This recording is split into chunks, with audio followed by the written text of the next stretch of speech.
Honneur et fidélité du samedi 1er juin 2024, le temps de l'éditorial avec le capitaine de vaisseau à Tonfa Guémo Cyril Serge, chef de division de la communication du ministère de la Défense. Le fait sera passé presque inaperçu, noyé dans l'effervescence de préparatifs de la fête de l'unité nationale. Il y a pourtant 10 ans de cela, au mois de mai 2014, le Cameroun déclarait solennellement la guerre à la secte terroriste Boko Haram, qui nourrissait alors d'étendre son califat obscurantiste sur la région de l'extrême nord. Moins de 3 années plus tard, apparaissaient les violentes et mortifères manifestations de l'imposture séparatiste dans les régions du nord-ouest et du sud-ouest. Au détour de batailles épiques et à force de détermination, ces deux menaces sont rendues résiduelles à date. La situation est largement sous contrôle, en dépit de la perpétration ici et là de quelques atrocités somme toute insuffisantes pour compromettre le retour à la normale dans lesdites régions. Surtout qu'en même temps qu'elles livrent bataille, nos forces de défense et de sécurité subviennent du mieux qu'elles le peuvent aux besoins des populations affectées par l'insécurité suscitée par ces menaces.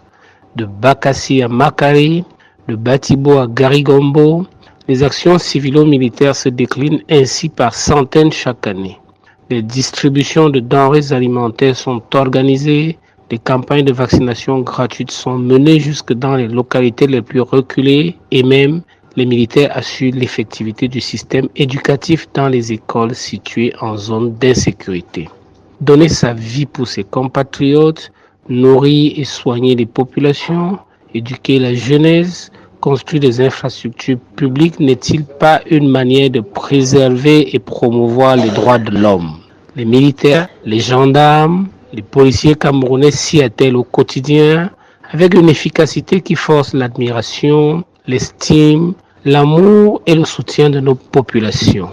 Combien d'armées en Afrique, voire dans le monde, peuvent se targuer d'en faire autant avec autant de cœur et d'efficacité? C'est pourtant ces hommes et femmes au dévouement sacrificiel qui sont visés de toutes parts par les plus sordides imputations.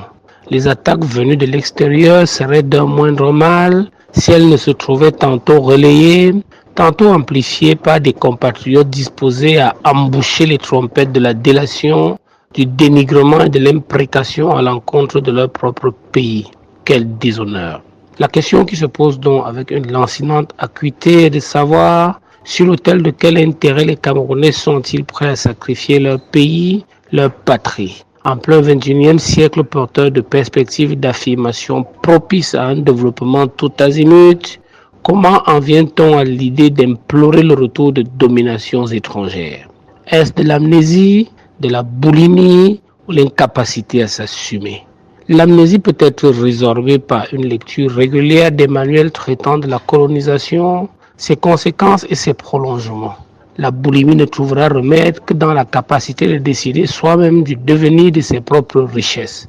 Quant à ceux qui s'estiment en incapacité de définir leur propre trajectoire, ils auront besoin d'un solide réarmement moral, car victimes des opérations psychologiques mettant en exergue l'omnipotence et l'omniscience des gens venus du froid. Tous ceux de nos compatriotes qui envisageraient de servir de cheval de Troie aux envahisseurs devraient cependant garder constant à l'esprit que la réinvasion de nos pays par les puissances occidentales ne fera aucun cas de leur servilité. Donc, tant qu'à mourir, autant mourir debout, amenant la bataille sur les plans économiques, culturels, intellectuels, sportifs, techniques et technologiques, pour la défense du berceau de nos ancêtres. À samedi prochain. The English version of this week's editorial is presented by Lieutenant Emmanuel Tata Ulowa, the head of the Communication Cell at the Communication Division of the Ministry of Defense. The event passed almost unnoticed, overshadowed by the hustle and bustle of preparations for the National Day. But it was 10 years ago, in May 2014, that Cameroon solemnly declared war on the terrorist sect Boko Haram, which at the time was planning to extend its obscurantist caliphate across the far north region. Less than 3 years later, the violent and deadly manifestations of the separatist propaganda appeared in the northwest and southwest regions. To date, epic battles and sheer determinations have kept these two threats at bay. The situation is largely under control, despite a few atrocities here and there, but not enough to jeopardize the return to normalcy in these regions. Beyond fighting to preserve our territorial integrity, our defense and security forces are at the same time doing their best to meet the needs of the communities affected by the insecurity caused by these threats. From Bakassi to Makari, from Batibo to Garigombo, hundreds of civil military operations are carried out every year. Food distributions are organized. Free vaccination campaigns are carried out even in the most remote areas. And the military even ensures the effectiveness of the education system in schools located in insecure areas. It's laying down one's life for one's compatriots, feeding and caring for the citizens, educating young people and building public infrastructure, not a way of protecting and promoting human rights. Cameroon's soldiers, gendarmes and policemen do this every day with an efficiency that commands the admiration, respect, love and support of our people. How many armies in Africa or even in the world can claim to do so much with such devotion and efficiency?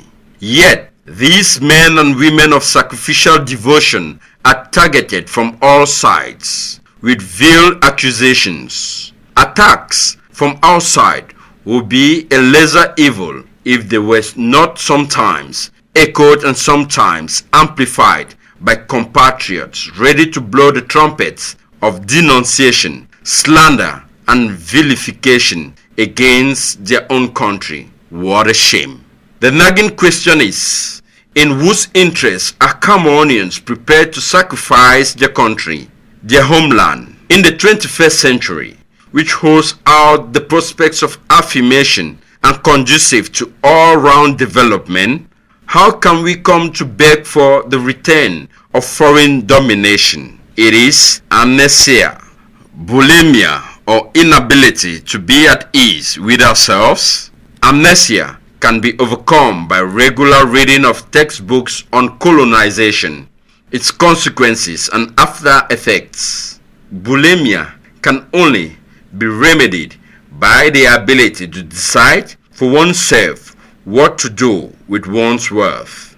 As for those who feel incapable of defining their own destiny, they need solid and moral rearmament because they are victims of psychological operations that emphasize the omnipotence and omniscience of people from the Western world. However, all those of our compatriots who are considering serving as Trojan horses for the invaders should be aware that the reinvasion of our countries by the Western powers will take no account of their subservience. So rather than live on our knees, it is better to die on our feet, leading the fight on the economic, cultural, intellectual, sporting, technical, and technological fronts in defense of the cradle of our fathers. Have a blessed weekend.